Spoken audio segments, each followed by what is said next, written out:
Product not yet rated.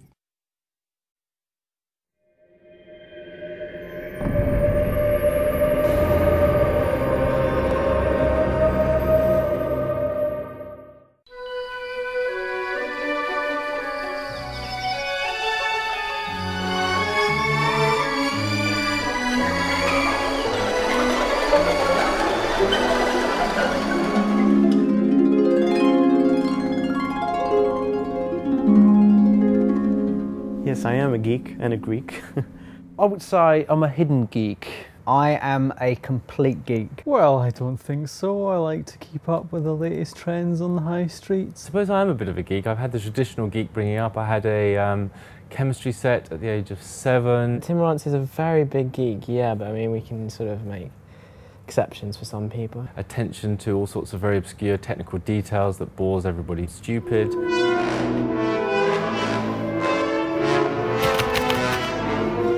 CTG stands for Central Technology Group, and the purpose of the Central Technology Group is to create reusable technology that can be used by all of the game teams.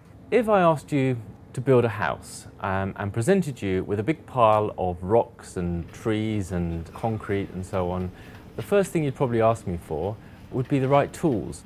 The specific advantages of CTG within the company for the games is that they can focus purely on the gameplay. They don't have to worry about writing tools again, writing technology again. The tools that we create are in use by the Fable team, and they aren't tools that you can just buy off the shelf.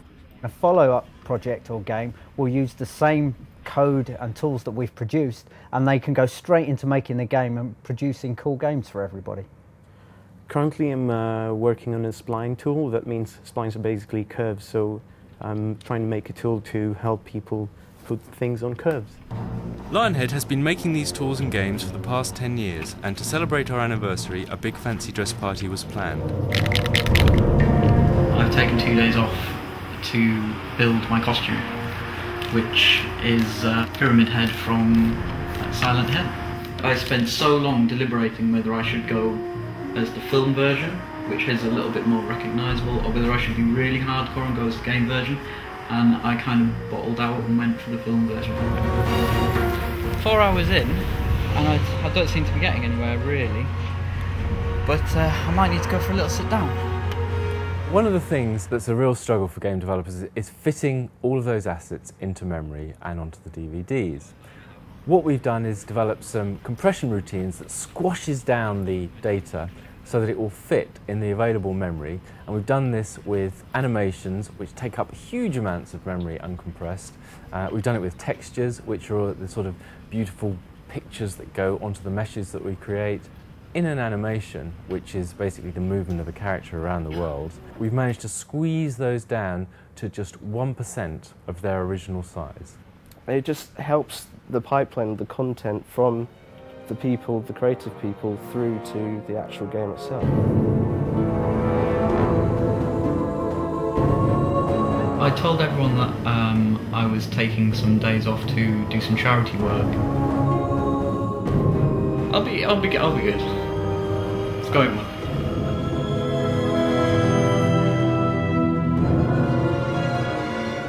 In Lionhead, as we are focused on creating games which cost tens of millions of dollars, sometimes it's great to be able to have a small group of people who can actually spend some time that's not directly on the main game development, and instead can research a bit of blue sky thinking. One example of that is we thought that it'd be very interesting to look at new types of combat. We wanted to experiment with something that really brought the drama out of combat.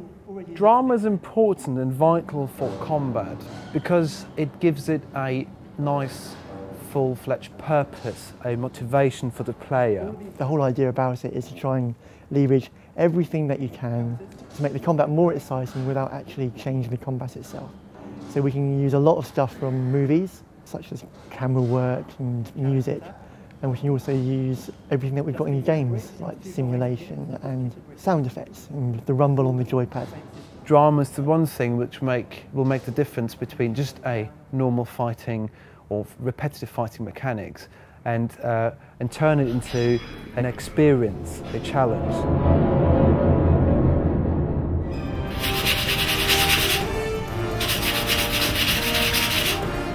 apart from running out of paint and finding out that this is coming off all over me and my clothes,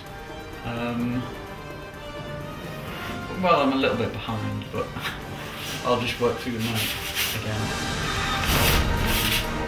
There's a whole range of things that have gone into Fable 2 to help the production of Fable 2 and the game itself. The fog adds a certain sense of atmosphere. Pete thought it was a good idea to actually get a fog machine in. It was quite good fun actually. We put it in a bucket and all of a sudden our bucket was full of mist and we just spent the entire day playing with it. It was great. We used it to get a good sense of how mist moves around, and then I believe Peter Molyneux nicked it for his pond at home, and he still hasn't returned it. Strange things are afoot in Peter's garden. And it's not just the mystery of the missing fog machine. Lionhead celebrated its 10th anniversary in style. Pyramid Head was in good company with numerous game celebrities in attendance.